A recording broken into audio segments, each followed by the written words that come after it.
Hey guys, welcome back to the channel. In today's video, we check out Soulstice.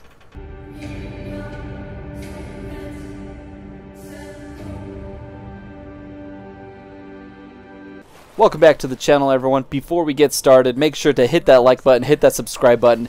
We are doing awesome. I am so appreciative for all the support that you guys have shown me, especially on all my latest videos. They're all doing pretty good. I am so grateful for all the support that you guys have shown me. And yeah, let's jump right into the video. So today we finish a game called Soulstice.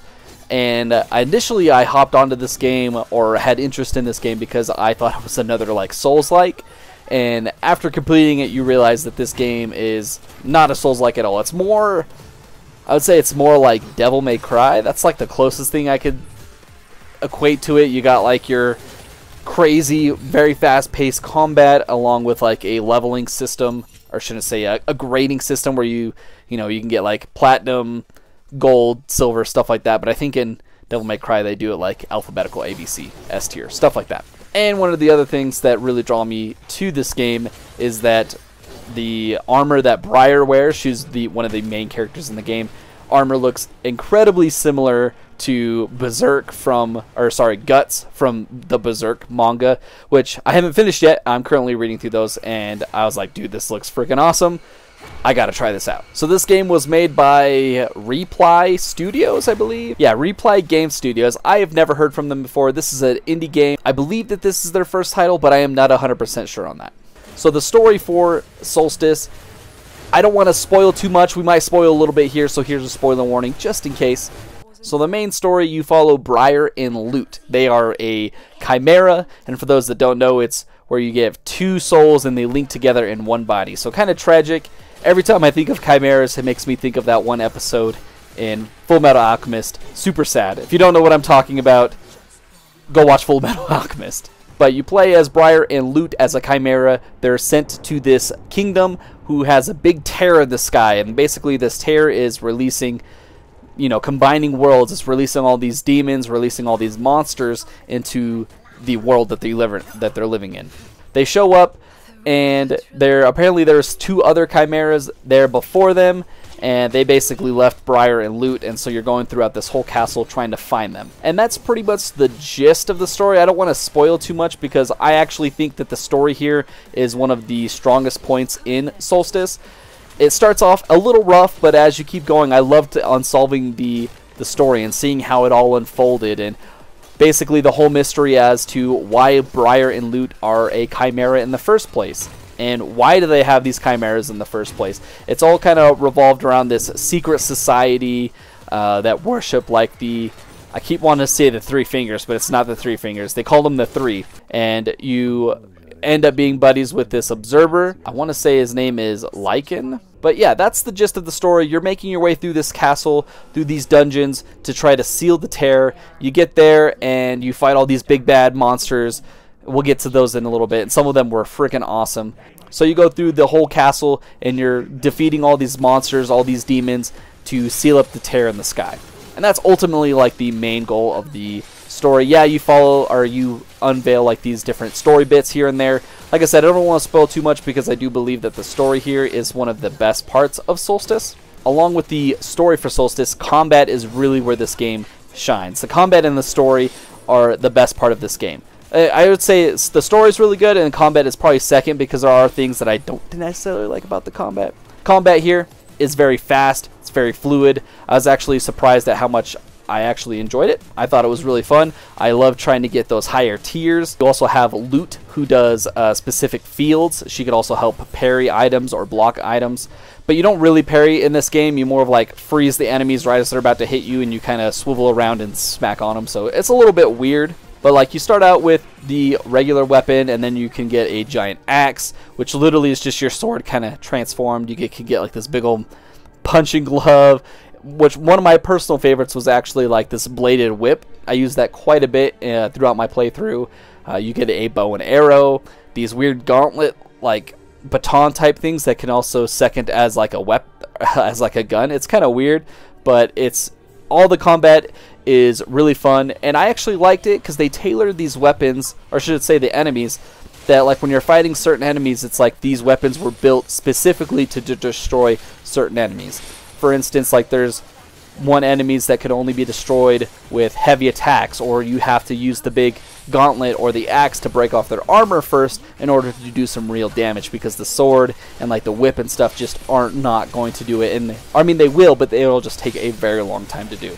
I enjoyed that. It's constantly always switching between the weapons, which I enjoyed, because instead of just having one weapon and having to go through like menus and whatnot to change it out, you literally have all of them at your disposal by just hitting a certain direction on the D-pad or hitting it twice to switch it. Almost every slot had a secondary weapon. The combat here, I thought overall was very cool. I actually really liked it. I touched on this just a second ago, but loot has the ability to parry. Basically, I remapped my controllers a little bit because I didn't like the way that the default settings were set up. I didn't like having to push square, triangle. I liked using the bumpers and triggers. That's me personally. The parrying here is a little weird. Instead of parrying right as they're about to hit you, you basically have to parry right as you see the notification pop up where you could parry them. Well, I don't know what it is normally, but for me it was square, right? So the second I see square, I have to push it and I would parry them. And even then, you don't really parry them. For the most part, loot just froze the enemy, and then you kind of just dash out of the way and you can slash them from behind, evade attacks, things like that. Loot can also cast different energy fields. I'm going to draw a blank on what they actually were called, because I just remember one was blue and one was red. I'm pretty sure red was the corruption field, and I want to say blue was like an ethereal field or something like that. Anyways, the whole point I'm trying to say is that certain enemies can only be defeated when you have a certain field up. Now, loot can only have this field up for a certain amount of seconds before you have to turn it off, or she does it too long and she disappears for a few seconds. So making it very challenging with combat. But the cool part is that as long as you're continuously attacking, loot's meter will go down. So if you're attacking an enemy that is blue or needs to be destroyed with blue, you're smacking it around and her little meter will start to go down. The enemies here, I thought that there was actually a huge variety in enemy variety here. You have your standard enemies that don't take any sort of fields to destroy. You got your brutes, your casters, you know, people shooting arrows at you, big tank dudes.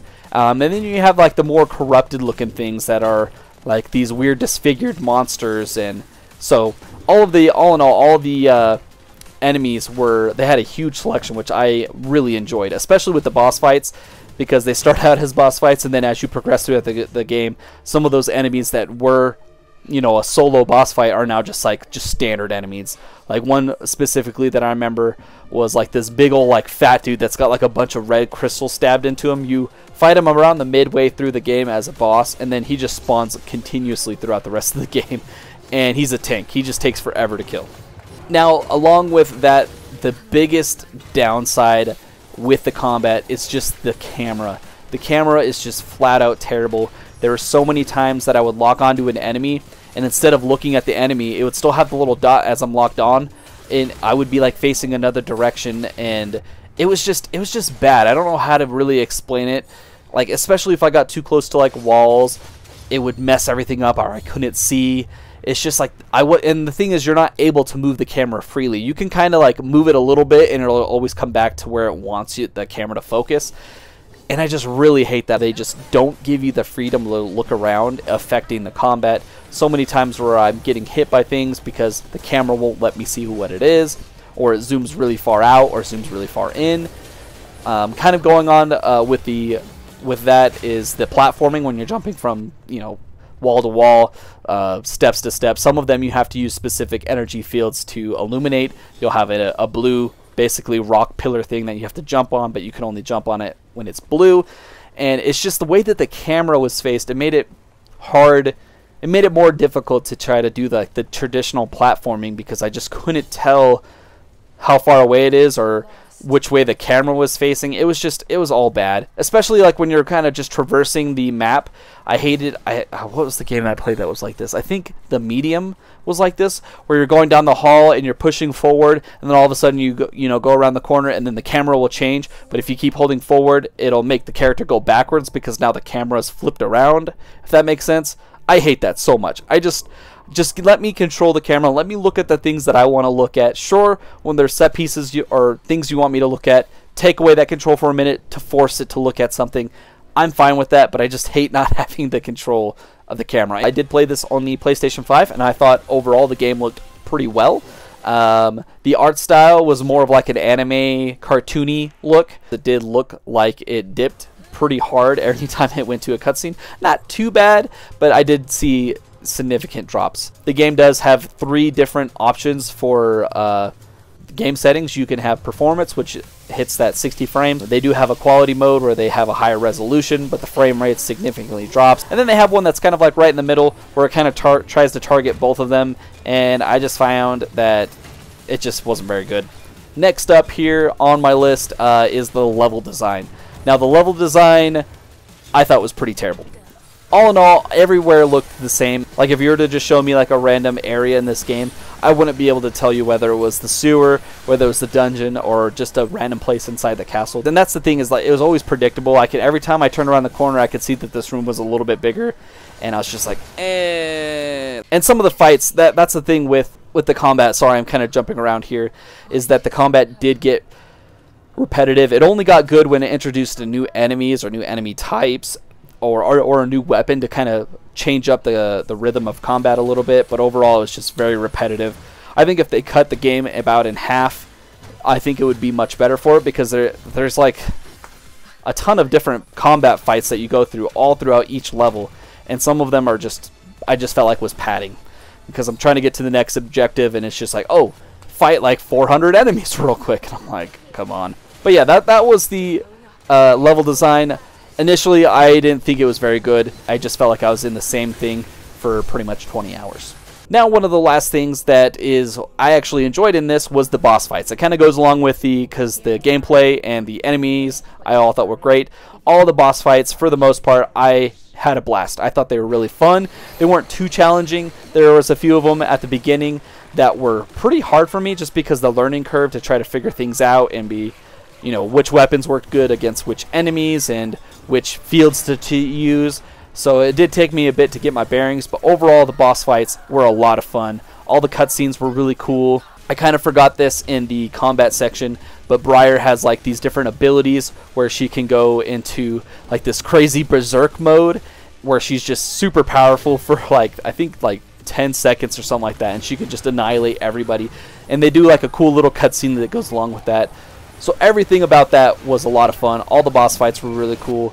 You fight like this weird crazy dude that's like this giant head, and he's like chasing you down like the streets. That was a lot of fun. Even though you're just running away, it was just something different from your normal combat throughout this game, because you feel like you do a lot of the same things over and over again. And then when you actually fight it for real, he like busts out of like the head, and it's just like some giant like monster dude that's inside as well. So all the boss fights were super fun. Especially like the last boss fight, where you're fighting like this huge like demon dude, and he's got like this head on his shoulder, and he grabs the head and rips it out, and it's just straight up a sword, and it's like his daughter, something like that. It's freaking nuts, and it's crazy. Like I said, the boss fights and the kind of coupled together, because all these monsters, all the boss fights I should say, most of them have like story impact. They all had something to do with main characters in the story, so I thought that was really cool. Overall, guys, I thought Soulstice was okay. I had a lot of things that I really liked, but the things that I liked weren't like, oh my gosh, this is the best game ever, but the things I hated were like pretty, like the camera was bad, that gets really repetitive really fast, the level design wasn't super good. Oh, another thing that I didn't talk about is that the voice acting is very hit or miss here. At least for me, I thought there's a lot of times where the voice acting was really good, and then there's times where it was just really terrible. Like Layton, I thought the voice acting sounded really good, but then when he breaks his mask off and you actually see him, his mouth is just going like not even matching the words like whatsoever. It's just crazy, and that happens quite a few times. You could tell like where they spent a lot of time on and where they didn't spend a lot of time on, because Lute and Briar, their mouths seem to be fine whenever you see them talk. It's just like Layton's was just bad. Overall, guys, I think if I were to give Soulstice a score out of 10, I would give Soulstice a 6 out of 10. I thought it was great. I think it's about an average game. It wasn't you know, had some things that it could do better on, but it also did some things that were really great. Like I said, the story was really great. I actually thoroughly enjoyed the story, and the gameplay for the most part was good. Unfortunately, the things that really weigh it down is the camera. Like I said, the level designs, the enemies just getting really repetitive. Even though I did like the enemy variety, like I said, you're just fighting like just waves and waves and waves. Overall, guys, that's going to be it for the video. Let me know down in the comments below what you guys thought. Let me know what you guys thought of Soulstice. Have you played it yet? Does it look interesting to play? And that's going to be it, guys. Don't forget to like and subscribe, and we'll catch you guys on the next video.